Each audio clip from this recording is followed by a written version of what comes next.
Welcome everybody to today's session. Today is part 2 in a 3-part series on how to have a thriving marriage. Part 1 discussed 3 types of marriages that we can fall into. 1 is train wreck marriages that ultimately end in divorce. 2 is surviving marriages that are marriages that just get by. And finally, there's thriving marriages. And that's the type of marriage that we want to have. The principles we are going to be talking about today come from Robert Sternberg's triangular theory of love. And I've taught these principles and this theory to probably hundreds of couples over the years. And I have found that those who apply these principles in their marriage can ultimately have a thriving marriage. The first principle we want to discuss is intimacy. And the intimacy we are going to be talking about is the emotional connection that husband and wife share with one another. I have found that intimacy, or the emotional connection that we are talking about, consists of 4 major characteristics. And these are trust, respect, love, and being able to share deeply with one another. The first is trust. To have trust in our spouse means that we can rely on them to be there for us whenever we need them. That when we're going through difficult times, they will be there to build us up. It also means that we can have confidence in them, that they will be truthful with us in all things. The big things that break trust are infidelity, addiction, and lying. If these things are part of our marriage, it will lead us to that train wreck marriage that will ultimately end in divorce. Next is respect.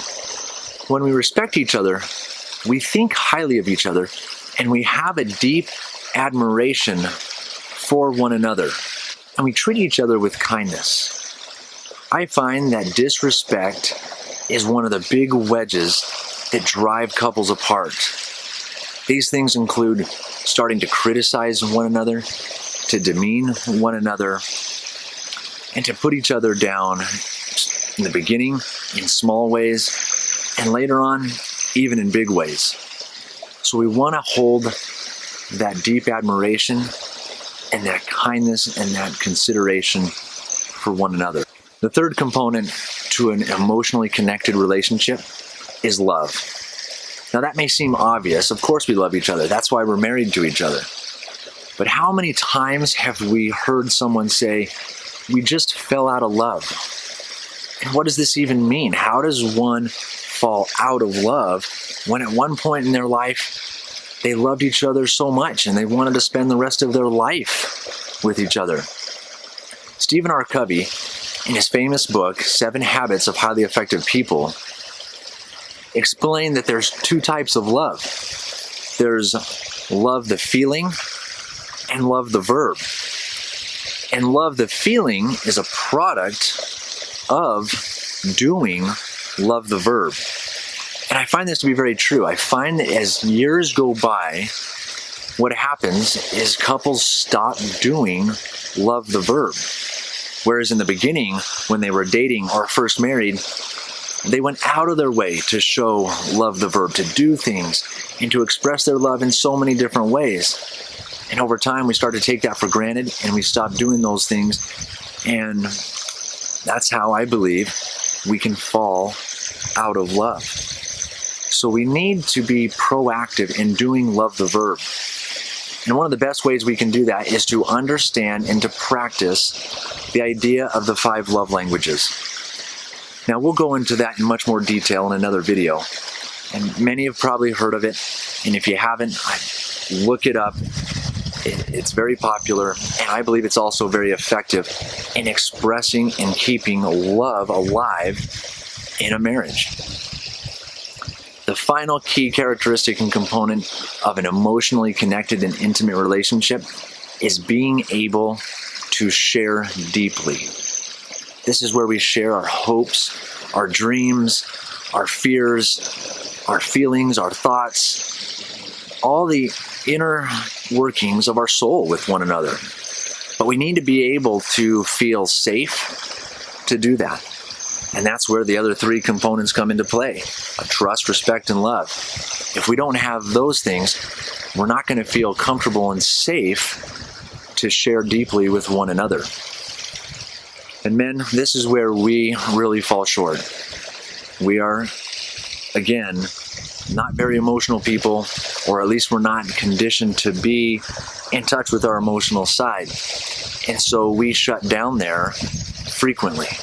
Now, there's some guys that do great, but many of us can really improve in sharing our feelings and our thoughts and these things that allow us to really connect with our spouse on an intimate, close, emotional level.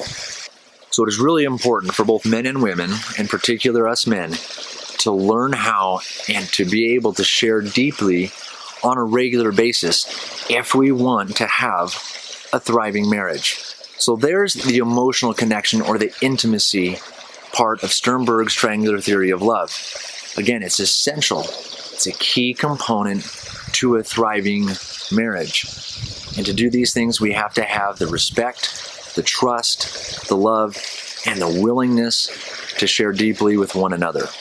The next important principle in Sternberg's triangular theory of love is passion. This is the attraction in the sexual part of the relationship. It is really important that we have a sense of physical attraction to one another.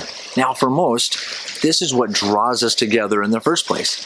If we weren't attracted to our spouse at some point, we probably didn't even ask them out or even get to a point where it was going to be a relationship.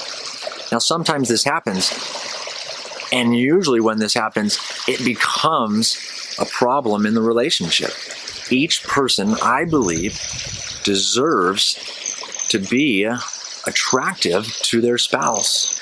Although there are other important components to a relationship, attraction is really important. Let's be honest. You can't wake up in the morning and kiss your spouse's personality. It just doesn't work that way. You need to be attracted to one another. And I believe you need to do those things throughout the marriage that keep us physically in a state of being attracted to one another. How often do we get married and then we kind of let ourselves go and we think, well, we're already married. We have them. They're our spouse. They're not going to leave us if we don't take care of ourselves physically. And that may be true, but I believe we owe it to one another to keep ourselves physically attracted to each other. And this attraction obviously leads to the sexual part of a relationship, which is a key part of a thriving marriage. And the most important thing for me as a counselor in this is that the sexual relationship is mutually satisfying. This is important because so often this goes just one way, that it's stereotypically that the guy has needs sexually and the wife needs to fulfill those needs. To me as a therapist, that's like dragging someone's nails across a chalkboard. I hate that. It's not that we have needs and women don't. I believe the sexual needs in a relationship are equal between men and women. But our society really focuses on and says it's the man's desire in the relationship. It is my experience as a therapist that both husband and wife are mutually needing sexual fulfillment in marriage. The person I am most concerned in is the sexual relationship thriving is the wife. Let's face it, it's not rocket science to please a man sexually. Women need more care and attention to have a mutually satisfying sexual relationship. Now we're going to go into more detail in the next video in part 3 of this series on how to make that happen as it relates to the 3 major components to a thriving marriage. But for this video, it's important to understand that it is a key component to a thriving marriage. There's the emotional connection with that intimacy, and there's the passion with the attraction in the sexual part of the relationship, which is another key component to a thriving marriage. The third component in Sternberg's triangular theory of love is commitment. Commitment is obviously an essential part to a long-lasting, thriving marriage.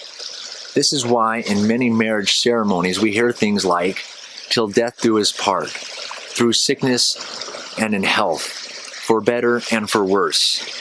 These phrases imply that we are going to be with each other through the challenges of life, the challenges that marriages bring throughout the marriage process. And I promise it will happen. There are challenges in marriage. Again, it's my experience that most marriages go through some pretty dark times. And if we're not committed to each other and to the idea of marriage, when the going gets tough, we're going to get going. And I believe that's why we have a 50% divorce rate, or at least a big reason. We have to learn to be able to get through hard times. And that could be, again, going to counseling perhaps, learning about, educating ourselves on what it takes to have a successful, happy marriage. But it takes that effort and it takes that commitment. So there are the three major components to a thriving marriage: intimacy, or the emotional connection; passion, the sexual and attraction part of the relationship; and the willingness to be fully committed to one another. I challenge you, so view your marriage, look at your marriage and ask yourself, how are we doing in these areas? If you're doing great in all of them, then you probably have a thriving marriage. And I'm excited for you. And hopefully you can share what works for you with those around you. If you don't, then I challenge you to work on whichever area is lacking. Please tune in to my next video where I'm really going to discuss the relationship between each of these components to a marriage. I hope this video was helpful. If it was, please subscribe so you can get updates on all the future videos that come out. Also, please give it a thumbs up and like it, and share it with someone who may need this information to strengthen their marriage. Also, please leave comments in what helped you, or what made sense, or what's worked in your marriage, or what hasn't, or what's not working. Please tune in until next video, and until then, make it a great day and make it a great week.